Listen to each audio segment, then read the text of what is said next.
दिल्ली के कर्मचारी अथवा उनके परिवार के लोग या उनके मिलने जुलने वाले लोग, एक बड़ी संख्या जुड़ गई है जिसका हमको बहुत सावधानी पूर्वक मुकाबला भी करना है।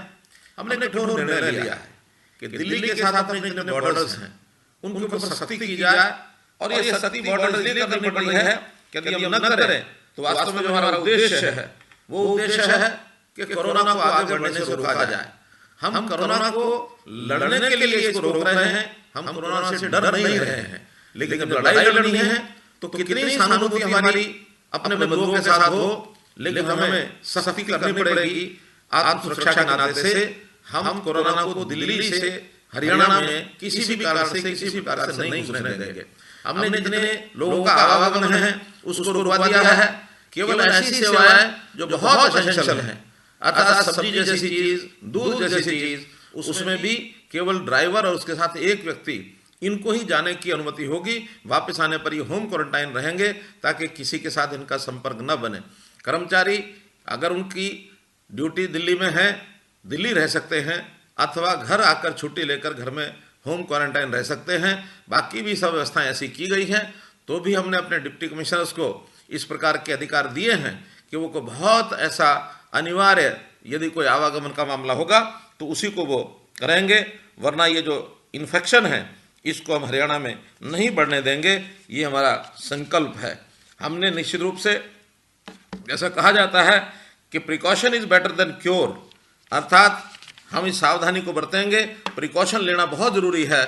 इस प्रिकॉशन के आधार के ऊपर ही हम इन चीज़ों को आगे बढ़ाएंगे। मित्रों, ये सब करते हुए बहुत से ऐसे रेस्ट्रिक्शंस हमने लगाई है। कहते हैं कड़वी दवा वो बीमारी को ठीक करने के लिए आवश्यक होती है। इस कड़वी दवा के कारण से हमें जो तकलीफ हो रही है उस तकलीफ को हम लोगों को सहन करना पड़ेगा और इस क्रॉस बॉर्डर मूवमेंट को हमको रोकना पड़ेगा। अब ऐसा ही एक विषय, कर्मचारी यूनियंस, हमने कल ही प्रदेश की सभी प्रमुख कर्मचारी यूनियंस को बुलाया था, उनसे बुला करके बातचीत की, क्योंकि प्रदेश में आखिर जो व्यवस्थाएं हैं वो कर्मचारियों के आधार पर ही हम आगे बढ़ा रहे हैं। और मुझे प्रसन्नता है इस बात की, मैं बधाई देता हूं अपने सब कर्मचारियों को कि उन्होंने कोरोना को फैलने से रोका है। सभी विभाग, चाहे वो स्वास्थ्य विभाग हो, पुलिस विभाग हो, सफाई कर्मचारी हों, ये सब लोग हमारे इस काम में एक प्रकार से सारी व्यवस्थाओं को लागू करने में, सूचनाओं का पालन कराने में लगे हुए हैं। घर घर जा करके समझाने का काम, चाहे हमारी आशा वर्कर्स हैं, आंगनवाड़ी बहनें हैं, वो सब जा करके कर रही हैं। जन जागरण का काम करने से ही लोगों में लगता है कि हाँ, हमारा प्रशासन सहयोग कर रहा है। हमने इन कर्मचारी यूनियन के माध्यम से अपने सब कर्मचारी भाई बहनों का धन्यवाद भी किया है, और कर्मचारी यूनियंस ने हमको एक विश्वास भी दिलाया है कि ऐसे संकट की घड़ी के अंदर हमारे जितने कर्मचारी हैं वो सरकार के साथ खड़े हैं, क्योंकि ये संकट अपने आप में एक बहुत ही ऐसा विषय है जो पहले कभी किसी ने देखा नहीं। ऐसे अवसर पर हमारा हरियाणा का पूरा परिवार सब मिल करके इसको जड़ से उखाड़ फेंकने के लिए प्रतिबद्ध है। कर्मचारी उसमें अग्रणी हैं। साथ ही कर्मचारी जो यूनियंस बंधु थे उनसे बातचीत हुई कि हम लोगों को आखिर कुछ ना कुछ आर्थिक अपनी जो गतिविधियां हैं उसको भी बढ़ाना चाहिए। प्रधानमंत्री जी ने भी आह्वान किया था कि 20 अप्रैल को हमको अपनी गतिविधियां ये बढ़ानी है, और इन गतिविधियों को बढ़ाने के लिए जितने भी छूट हमने पहले दी थी उस छूट को और थोड़ा बढ़ाने का भी काम हम लोग कर रहे हैं। तो उस छूट को बढ़ाने के लिए हमने जो अभी तक निर्णय किए हैं उनमें से कुछ निर्णय आपके सामने मैं रखना चाहूँगा। जितने हमारे भट्ठे हैं, जो ब्रिक किलन्स हैं, उनको सबने हमने खुलवा दिया है। लगभग 2,07,000 ऐसे कर्मचारी जो है उसमें वहाँ काम कर रहे हैं, मजदूर उसमें काम कर रहे हैं। ऐसे ही जो उद्योग हैं उनको भी MHA की गाइडलाइंस, गृह विभाग मंत्रालय की जो दिशा निर्देश है उनके अनुरूप खोलने का काम हमने किया है। और हमारा एक अनुमान है, एक आंकड़ा है कि लगभग 5.5 लाख मजदूर और कर्मचारी वो 20 अप्रैल के बाद काम में लग गए हैं। लेकिन कल से ही इसका जो तीसरा फेज है इसको भी हमने शुरू करने के लिए कह दिया है। इसमें पूरे प्रदेश को 2 हिस्सों में बांटा है। एक 15 जिले वो हैं जहाँ कोरोना का प्रभाव कम है, 7 जिले ऐसे हैं जिनमें कोरोना का प्रभाव पिछले महीने में, अप्रैल के महीने में वो ज़्यादा बढ़ करके दिखा है। जिन 7 जिलों में गुरुग्राम, फरीदाबाद और इसके साथ पलवल, नूह जिला, सोनीपत, पानीपत और पंचकुला, ऐसे 7 जिले हैं। तो इन 7 जिलों में हम योजना अपनी ब्लॉक अथवा टाउन के हिसाब से बनाएंगे। शेष 15 जिलों में पूरे जिले के हिसाब से ही हम उस योजना को सारे को रखेंगे। सबसे पहले इसके अंदर सोशल डिस्टेंसिंग, इसका पूरा ध्यान रखा गया है। और सोशल डिस्टेंसिंग के नाते से जितने भी इन सिटू उद्योग हैं, अर्थात कर्मचारी उद्योग के स्थान पर उसी परिसर में रहते हैं, दिन रात वहीं काम भी वहीं करते हैं, रहने का स्थान भी उनका वही है, वहाँ सभी कर्मचारियों को कार्य करने की छूट होगी, उसके अंदर सब लोग काम करेंगे। शेष आईटी क्षेत्र के अंदर 33%, यह हमने 33% की छूट उनको दी है कि 33% कर्मचारियों के साथ अपना उद्योग चलाएं। शेष अन्य 50% की छूट के साथ ये लोग अपना काम कर सकते हैं, चाहे वो सभी जिले 15 जिलों के अंदर बात करें या जो 7 जिले हैं उसमें ब्लॉक के हिसाब से उन ब्लॉक्स में छूट दी गई है जहां 10 या इससे कम कोरोना के जो पेशेंट्स हैं, जो पॉजिटिव हैं, उनकी संख्या रही हो। जहां 10 या इससे अधिक पिछले महीने में संख्या रही है, वहां पर थोड़ा सा सख्ती इसलिए बरतनी पड़ेगी ताकि कोरोना का वहाँ फैलाव न हो। वहाँ जो हमारे कंटेनमेंट जोन है, कंटेनमेंट जोन में तो कोई गतिविधि चालू नहीं होगी, लेकिन बाकी जगह पर गतिविधियां ये चालू होंगी। दुकानें भी शहरों में, मोहल्ले की दुकानें और जहां कहीं केवल अकेली दुकान है, ऐसे स्थान पर जो मार्केट का हिस्सा नहीं है, इन दुकानों को छूट दी गई है। गांव में सभी दुकानों को, छोटी बड़ी सब दुकानों को खोल दिया गया है। ये भी सब जो भी हमारी गृह मंत्रालय की गाइडलाइंस हैं उसके हिसाब से ये हमने सब कुछ किया है। एक जानकारी और मैं देना चाहूँगा कि जो उद्योग सोशल डिस्टेंसिंग के कारण से अपने कम मजदूरों से काम चलाने के लिए आगे आएंगे, अर्थात 50% की जो संख्या उनको बताई गई है उसी से अपना उद्योग चलाएंगे, वहाँ उनके वर्किंग आवर्स में उनको छूट दी गई है कि वो 8 घंटे की बजाय 12 घंटे तक भी उन मजदूरों से काम ले सकते हैं। लेकिन ये जो धारा 59 है, 59, ये जो एक्ट है हमारा कारखाना अधिनियम 1948, इसकी धारा 59 के अनुसार उन सबको अतिरिक्त 4 घंटों का जो वेतन है, अर्थात ओवर टाइम का वेतन, ये डबल देना होगा। और इस नाते से एक कर्मचारी से 12 घंटे तक भी काम करने की सहमति वो लोग बना सकते हैं। ये भी एक छूट उनको दी गई है। मित्रों, इसी प्रकार उद्योग को हम लोगों ने खोलने के जो प्रावधान किए हैं उसमें मुझे लगता है कि हमारा जो दूसरा चरण है उद्योग खोलने का, उसके अंदर अधिक से अधिक खोले जाएंगे उद्योग। इसके बाद जहां कहीं कोरोना के केसेस ज़्यादा हैं, वो तीसरे चरण में 3 मई के बाद उनको और छूट दी जाएगी। उस समय तक हमारी सब गति इस प्रकार की ध्यान में आएगी कि किस गति से हम कोरोना से लड़ाई लड़ रहे हैं और कोरोना को हम रोक पा रहे हैं, तो निश्चित रूप से इसको हम खोलेंगे। विषय है प्रवासी मजदूर। प्रवासी मजदूर हमारे यहाँ हरियाणा में भी बहुत बड़ी संख्या के अंदर उद्योग में लगे हुए थे, खेतों में काम कर रहे थे। अचानक इनको जब एक विषय लॉकडाउन का आया तो घर जाने के लिए इन्होंने अपनी तैयारी की, लेकिन चूँकि सोशल डिस्टेंसिंग के कारण से इनका एक साथ घर जाना संभव नहीं था। हमने इनके लिए माइग्रेंट कैंप्स बनाए और उन माइग्रेंट कैंप्स में लगभग 15,500 मजदूरों को 20-22 दिन वहाँ रहने के लिए कर्मचारियों ने, वहाँ पर संस्थाओं ने, सब लोगों ने सहयोग किया। और इसके बाद एक क्वारंटाइन का पीरियड पूरा होने के बाद परस्पर प्रदेशों में जो भी ऐसे लोग रुके थे उन्होंने अपने अपने घर जाने के लिए जब इंतजाम हमने किए तो घर जाने लगे हैं।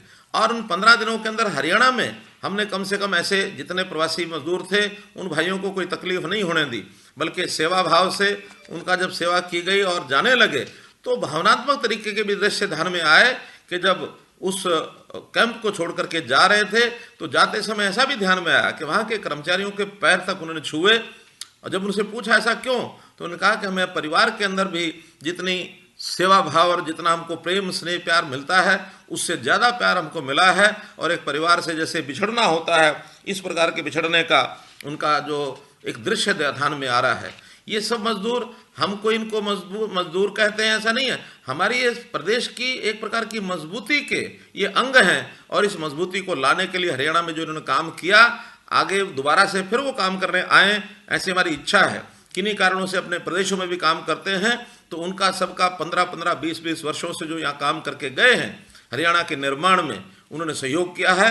मैं उनका धन्यवाद भी करता हूँ, उनका आभारी भी हूँ कि अपने सब लोगों का उन्होंने ध्यान रखा है। अभी भी जो मजदूरियाँ शेष बचे हैं, बहुत लोग कटाई के काम के लिए आए हुए हैं।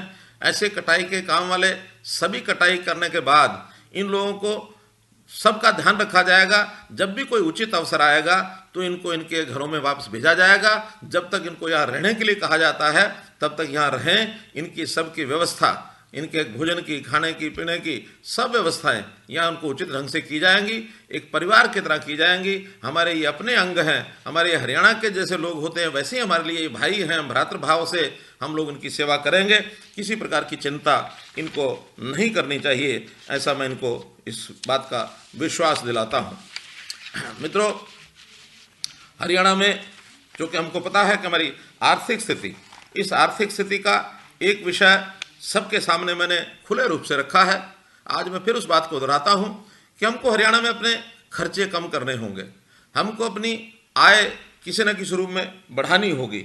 इस आय को बढ़ाने के लिए हमारे जो मंत्रीगण हैं, बाकी सब लोग हैं, जैसे जैसे सुझाव आ रहे हैं उस हिसाब से उन सुझावों के ऊपर हम काम करेंगे। लेकिन एक विषय मैंने जो थोड़ा संकेत किया था कि हम जो अपनी भर्तियां हैं, उन भर्तियों में यूनिवर्सिटीज़ के अंदर जहां आवश्यकता नहीं है वहीं नहीं करेंगे, बाकी जगह आवश्यकता जहां है उनकी भर्तियां चालू रहेंगी। और प्रदेश में भी जो भर्तियां हमने की हैं, अगर हम पिछले 5 साल 6 साल का हिसाब लगाते हैं तो इन 5-5.5 साल के अंदर हमारी अभी तक 73,500 भर्तियां ये हमारे स्टाफ सिलेक्शन कमीशन और हरियाणा पब्लिक सर्विस कमीशन से के कारण से हुई हैं। और अभी भी 12,500 ऐसी भर्तियां हैं जिनकी परीक्षाएं हो चुकी हैं, रिजल्ट आना शेष है। यदि रिजल्ट आया है तो उनकी काउंसलिंग करनी है, स्क्रीनिंग करनी है, वो शेष है। ये सब काम जो पाइपलाइन में है ये पूरे के पूरे होंगे, इनको किसी को रोका नहीं जाएगा।